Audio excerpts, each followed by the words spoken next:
Okay, welcome everybody. Got our Monday night chat. This time we're going over fielding. Okay, I'll spend a little bit of time on infield stuff and outfield stuff. Catchers, you guys had your night already. Pitchers, same with you. This will stay pretty basic, okay, just because we're all coming from different levels. But there are a few things that, even if you think you're a strong fielder already, it's always important to check in on the basics, okay, because we can develop bad habits as we progress, right? So first things first for me, regardless of where you are in the field, you got to be ready for as soon as ball hits bat, and even more so before. I'm not a big fan of sitting back on my heels and being flat-footed, even if you're in a ready position, okay? I'm more of a fan of a small hop into our toes, okay? And then being ready to go one way or another. Okay, so what I mean by that is I'll try and angle you guys down towards my feet here. Okay? Because I'm going to go, as the pitch comes in, I'm there. Okay? If you watch me from this side, you can see that the pressure is on the toes of my feet, okay, and the balls of my feet. This way, I can use my calves to spring in any direction. All right. And one thing that not a lot of guys do that you should is anticipate the direction that the ball is being hit. And that's both on the infield and on the outfield. Okay. We know enough about the game now to understand that if a hitter is leaning and out front, okay, he's more likely to pull the ball across his body. Whereas if he's late, okay, he's more likely to slap and slash that ball the opposite way. Okay. Infielders, you should be looking in for the sign that's given every single pitch. Okay. Because that can give you info to cheat a little bit in one direction or another. It doesn't mean take 5 steps to the left or to the right, but it's if we see curveball, okay, expect that hitter to be out in front. And if I'm playing shortstop or second base, that ball is going to be hit to my right-hand side, my backhand side. Okay. Conversely, if it's early in the count, or if you watch that hitter take a swing and he's late, okay, whether or not he makes contact with it, if he makes contact and fouls it off, okay, that gives you more info. But even if he's late and you see that, use that data to plan ahead for his next swing. Okay. One of the hardest things we always talk about with hitting is making adjustments pitch to pitch. Okay. Guys aren't as good at that at this age level. So if they were late on pitch 1, they're probably going to be late on pitch 2. Okay. And so I even on balls that aren't hit in play, if that guy swings, a lot of the time I'm actually moving one direction or another. Okay. Even if it's just a step or two, it's just I'm reacting to where I anticipate that ball is getting hit. Okay. And then I come back. Right. If you're stuck and you're flat footed, you can't cover as much range. Right. The goal should be to let no ground balls get through the infield if you're an infielder. Right. The first and second baseman work together on that 3-4 hole. Shortstop and third baseman work together on the 5-6 hole. Balls that are hit on the infield, unless they're like one hop line drives, okay, we should have a chance at least dive and knock down with our glove. All right. If we're taking the proper prep steps, landing on our toes, okay, and then anticipating where that ball is going to go, you'd be surprised at how much you can get to. Okay. So that's something to take forward for all positions. Okay. And next time you get out on a field in a game situation, challenge yourself to do that. Look in for every single signal. Okay. And then read your hitters. Read where they're hitting it. Okay. Remember where you are in the order. Okay. We'll always do this. We'll say top of the order, top of the order. Okay. Well, let's use that data. Right. Guys, quick. Or I know that the 4-hole hitter is a big righty that likes to pull the ball across. Okay. So I might cheat that way and shift that way. Okay. So getting more specific to the infield, okay? One of the big pet peeves for me, and you guys will always hear me harp on this, is glove presentation, okay? If the ball is coming in like this, okay, or at that angle there, okay, I want to get my glove into as wide of a position as possible, okay, for as long as possible, along that direction of the bounce, okay? That's why we always use phrases like, don't stab, okay? If I'm stabbing, I'm starting high, ball's coming in, and I'm trying to get my glove down in time, okay? Or we'll say guys that swipe across the ball, okay? Their fingers aren't pointed down, ball's coming in, and my glove's working this direction, okay?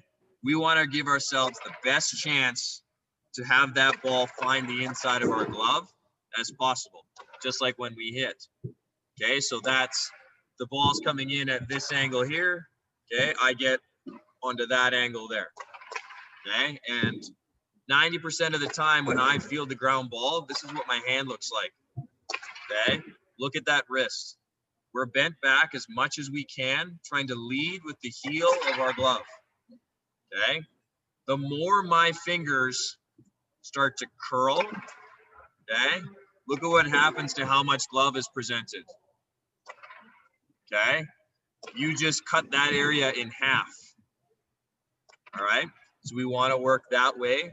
The more I reach out, the more I have to bend my wrist back, okay, to present that same glove all the way through. And that's straight up, okay? That's forehand, okay? And that's backhand, okay? A lot of the times, especially on backhand, is where you'll see guys as they reach forward, okay, they start to turn the fingers high. And again, look what happens to the presentation of my glove. I start to lose the ability to put that ball into it. Okay, now if I angle you a little bit higher, you can see what goes on at my arm. Okay, so if I'm fielding here, look at what my elbow does. Okay, bend and extend where I can catch it out front. Okay, one of the things that I've commonly had to correct guys on when we take ground balls in here, guys fielding the ball back in here. Okay, if I'm trying to use my eyes, okay, and I'm looking out this way, I got to field it here. As soon as the ball starts to get into here, I lose sight of it. But when you lose sight of it, okay, you'll make more errors. All right. So we talked a little bit about glove presentation. Okay. When I talk to my forehand side, okay, the elbow does the same thing. As I reach forward, okay, I reach along that direction there. And the whole time, fingers are down, wrist is bent back. Okay. And then it's a gentle but firm squeeze. Okay. If I'm on my backhand, all right, my arm sweeps kind of like a pendulum. Okay. But as I reach forward, I have to extend the arm more. Okay. If I don't, I come high. Okay. And then we always say work ground up. Okay. We talked about stabbing down before. All right. You always want to work ground up with your glove. Okay. Not only because it gives you the better chance to field it, but that's where we want our momentum going as we field the ball. Okay. So glove positioning is huge, and simple glove positioning is huge. Okay. Common mistakes we see guys make. Okay. They hold the glove back here, or they hold the glove off to their side and then try and bring it through. Okay. Other ones we typically see. Okay. This one. Okay. The glove flip. All right. Keep things as simple as possible. I like to show the palm of my hand to that ball as soon as I can. As soon as I recognize balls on the ground and I'm in a position where I can make a good play, I am hand out front so I can work through it like that. Okay, it keeps things nice and simple. All right, and then that way I have less to worry about with my glove, just like in our swing. The more movement you have, fielding or in hitting, the harder it is to get it all to work at the same time. Okay, now using our legs. All right, it is very easy when you're coming out of Little League to basically pick up ball, sit onto your back leg, and heave that ball across the infield. But as you get into 15U with the 80-foot base paths or 18U with the 90-foot base paths, you have to use your legs more. Okay. Fielding it is always priority number one, but driving out of the hole is what we really need to focus on. 1 centimeter pieces. So I'm here, okay, and then it's right leg driving through. There, okay. Again, right leg drives through, okay. Try not to switch your feet. You don't want to pivot. What I mean by that is this guy. Pick, and there, okay. I'm going to turn to the side, and you guys can see how much ground I cover versus when I switch my feet versus driving forward towards first base. Okay. The more you use your legs, the easier your throw is. Okay. What you'll find as you get older as well, throw that ball with the same intent every single time. Okay. It's similar to hitting, or it's similar to other sports like volleyball when you serve, or basketball when you shoot a free throw. Okay. If you have the same routine every time, it makes it easier to repeat that mechanic. Okay. So throwing the ball across the infield with the same intent, regardless of if you picked it up within 1 second of that hitter hitting it or 3 seconds within hitting it, it helps you to repeat the skill and make less throwing errors. Okay. And the more I take my legs out of the equation, the more I rely on spinning, heaving, okay, and the more errors I'll tend to make. Before we move on, does anybody have any questions just on the infield stuff? Okay. Infielders, any questions?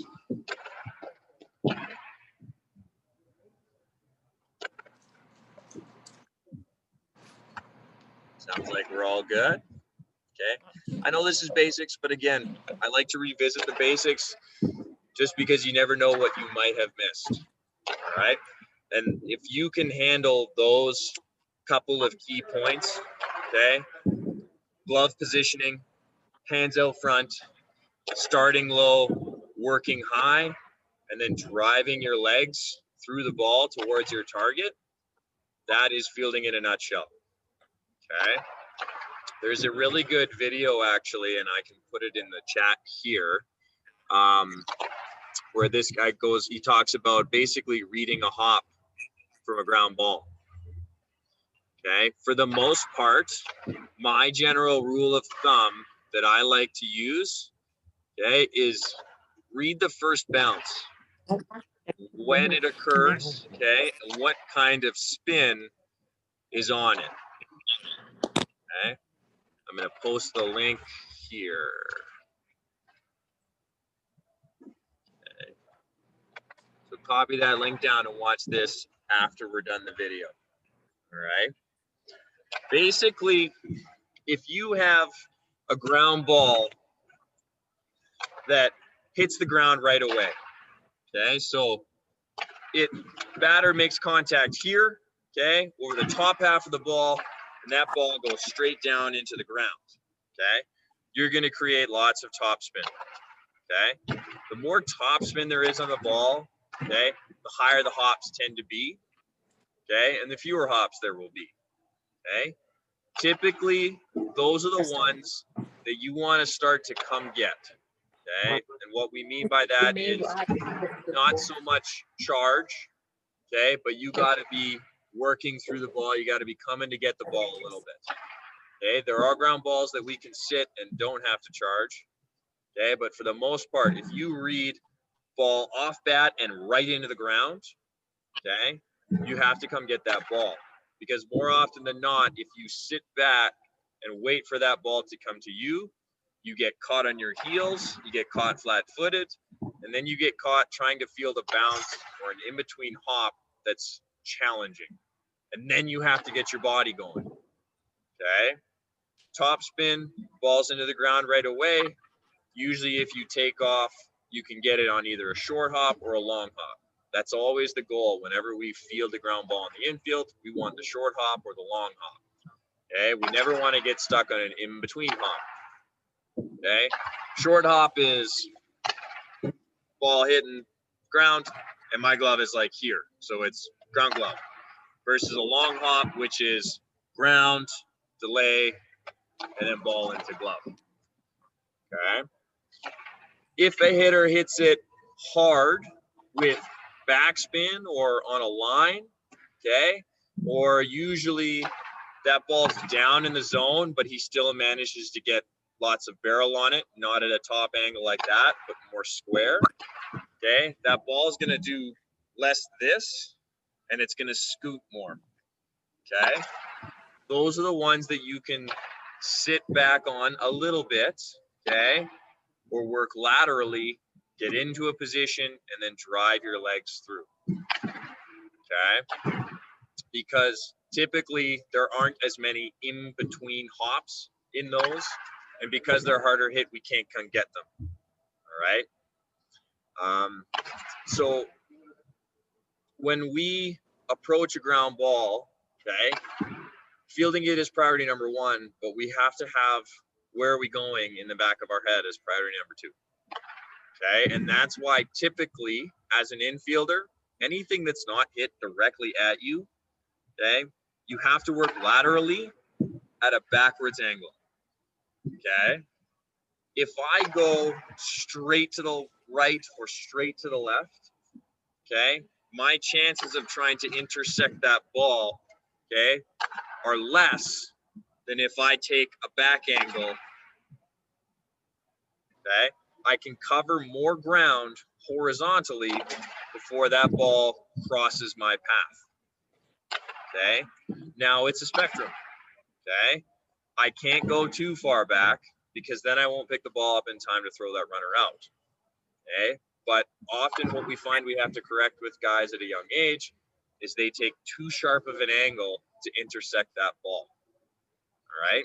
So even if you do manage to get there, you're also heading, if you're going to your backhand, in the complete opposite of direction that you want to make your throw. Or if you're going to your forehand, now you have to fight really hard to get your feet and hips and shoulders turned to make that throw across the diamond. Okay, so if you go backwards, okay, drop step here, drop step there, it gives you a chance to not only cover more ground laterally, but get to a position where you can field that ball and get going towards first base to make your play.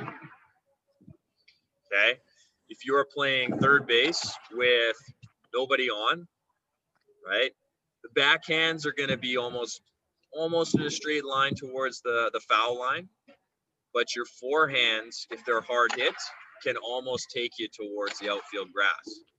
Okay, shortstops, nobody on, hard hit balls to your backhand, you end up heading into shallow left field towards the foul line there. You don't go straight towards your third baseman. All right. Shortstops, anything to your forehand side, you're ranging in behind second base. That ground ball up the middle, don't try and cut that guy off right at the bag. Okay. Second baseman, same thing, except slightly reversed. Anything to your backhand, for the most part, you're going to be fielding it in behind second base. Okay. Anything to your forehand, you're actually working into shallow right field. Okay, in behind where the first baseman is. Okay, that little bit of overlap, position to position, gives us the greatest chance to keep balls on the infield. Okay, so infielders, for the most part, if you can stick to those basics, you'll go a long ways. Okay, Outfielders, it's nice and simple. You have, on any ground ball that's hit to you, you have two choices. I can either block this ball to make sure it doesn't get past me, or I'm coming through this ball in an outfield attack because I need to throw a base runner out. Okay. I would say 3/4 of the time, it's option number one. Okay. Because as last line of defense, if that ball gets past you, it's a triple at best. Okay. If there's nobody on base, outfielders, if there's a ball, a single hit to you, okay, and there's nobody on base, that is a block the ball, drop down to a knee, okay, cover your hole, and then get that ball into your cutoff man or your base. There is no need to attack a ball when there's nobody on base. Okay, you basically just have to think about where are the base runners and where could they go. Okay, things could change. For instance, if there's a runner on first base, okay, if you're a runner on first base and there's a ball hit to right field or right center field, okay, or even maybe left center or deep center, okay, you are thinking, I might be able to take third on this, okay? So if you're playing defense in that situation and you're the right fielder or the center fielder, you have to be keeping an eye on your base runner, okay? Because the play's developing in front of you where you can see that base runner, it can dictate what you do with the ball. If you see that guy running hard, looking to round the bag, you have to come through that ball and start to come up firing. Okay. If you see him pulling up or jogging slow, well then, okay, let's play it safe. Okay. Left field will almost always play it safe in that situation. Okay. Because a smart base runner knows that the timing is not there. Any ball hit to left field on a single, he doesn't have enough time to get all the way first to third before that left fielder picks it up and throws it. Okay. So that's where keeping an eye on a base runner, communicating with the other outfielders, okay, and always being prepared to throw a runner out, but making sure that that ball doesn't get past you are priorities. Okay. Balls in between second and first. Who should go get it? This is a good question, not only between second and first, but anywhere on the diamond. Okay. Both of you go. Okay. 99 times out of 100, the answer is both of you go. Okay. Now, what can change as the play develops? Okay. If I'm playing first and I've got a buddy playing second and I have a ball hit to my right, so in between first and second, I take a couple steps that way. I act like I am the guy fielding that ball, okay? Because you don't know where he is sometimes, okay? Maybe he got a bad read. Maybe he was shaded another direction, right? But if you are an infielder and you can make a play on a ground ball, make that play until you are called off. Okay, so in that situation, if the second baseman is where he should be and he sees that he has a good beat and can get to that ball, okay, he communicates with you, I can go, I got this, okay? And then the first baseman, after taking my initial steps towards the ball, I can now head back towards first base, okay? That situation is unique because always on any ground ball to the right side, we have pitcher coming over. Okay. If it's on the other side of the field, third base, shortstop, ball hit in between the 5 and 6 hole. Okay. The shortstop is ranging backwards into his backhand. Okay. And the third baseman will range more in a straight line or slightly back. Okay. Ideally, if the third baseman can pick up that ball, you take it because you are heading towards first base. Okay. If the shortstop picks that ball up, he has to plant and heave. Okay. So in that situation, right, again, there are guys that if they can make the play, make that play because it's easier for them, but you both have to go for it. Just like pop-ups. Multiple people have to converge because somebody might lose sight of the ball. Okay. Back to the outfielders. All right. So we're either attacking or we're keeping that ball in front of us. Okay. And runners on, whenever there's runners on base, it's more than likely we're going to have to attack. Okay. But knowing who your runners are on base, knowing what the situation is, will dictate that. Okay. A runner on second base with 2 outs is different from a runner on second base with none out. Okay. Any single hit to the outfield with a runner on second base and 2 outs, we're expecting that guy to score. Okay. So we should be coming through the ball and planning on having to throw that ball to home plate. Okay. Even if there's nobody out, most of the time we'll still come through that ball anyway, because they have a third base coach that's keeping an eye on you and seeing what you're doing and how you're approaching the ball, but it's less likely. Okay. And then on fly balls, go get it. Okay. It's a similar sort of thing as we were just touching on with the infielders. Okay. Center fielder has priority, but that you can never assume that another outfielder is going to make that play. Okay. Regardless of where it hits, you have to go that way as an outfielder. Ball hit in the left center gap. If you're a left fielder or a center fielder, you are hustling hard. Even if you think it's hit directly at the center fielder, the corner guys need to converge. Okay. Because again, sun could get in his eyes. He can slip. He could have a bad read. Okay. You would rather be moving that direction than have to react and, oh crap, I got to get there now. Okay. So with outfielders, it's more of a, you can't make as big of a mistake because it costs so many bases, but we have more coverage with our corner guys coming over or our center fielder coming to cover the corner guys. Okay. Outfielders, any questions?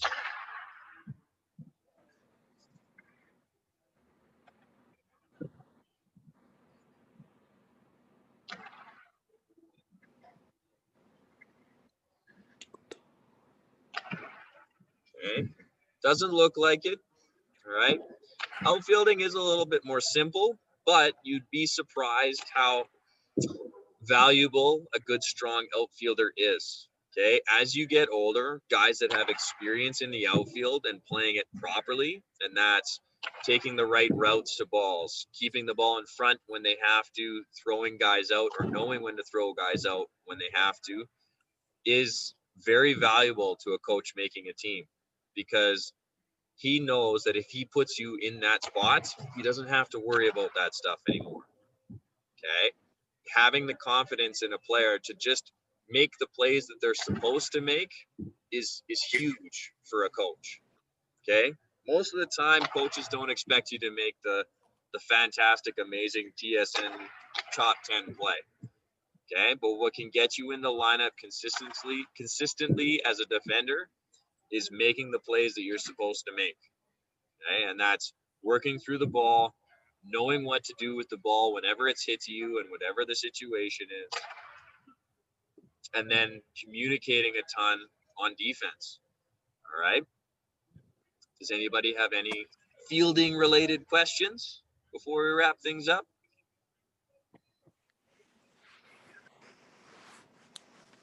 I'll let it sit for a little bit there.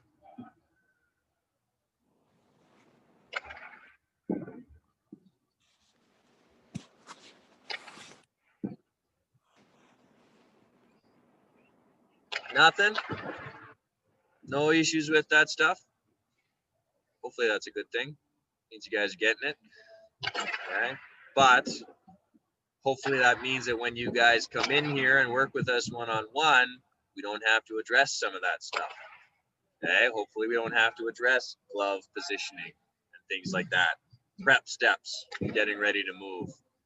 Okay. If you haven't had a chance, copy down that YouTube link there for that video on the anatomy of reading a hop. I really, really like this guy's little YouTube channel. It's called Elite Youth Baseball. Okay, he's only got 5 videos. Okay, he just recently started making these videos, but they're very valuable. Okay, it's footwork for approaching ground balls, reading hops, and then basic cutoffs and relays. Okay, basic cutoffs and relays is important, and it's something that we don't get to work on when we're inside, but you're expected to know when you play on a summer team. It's one of the first things you work on as a coach with your team in the summers is cutoffs and relays. So the more you can understand that stuff before the season starts, the better. Right? And there's really no excuse because it's very simply laid out for you there. He's even got a breakdown of Game 4 of the World Series, where everything and anything that could go wrong for the Dodgers there did. Right? There was a lot of mental mistakes that they made, that pitchers made, that fielders made, that resulted in a lost World Series game. If even one or two guys had just done what they were supposed to do, not make a fantastic play, just be in the right position and not panic, okay, the Dodgers probably win that game and potentially win the series even sooner. Okay, thank God it didn't cost them the series, but those are the ones that haunt you. Okay, it's typically it's not the physical errors that keep you up at night. It's not the bad hop or I booted a ground ball. It's I wasn't where I was supposed to be, because preparation can help you with that. Okay, if you prepare properly, then you won't be stuck in those situations. Okay, the teams that I coach, I always harp on mental errors are preventable.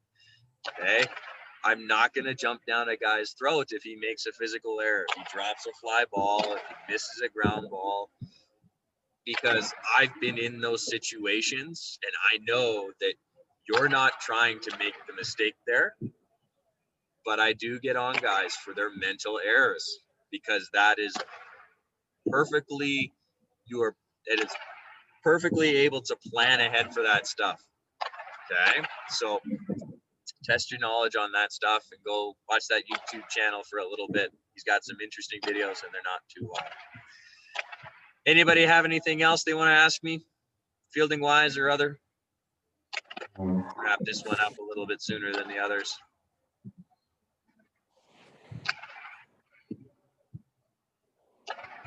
Looks like we're all good.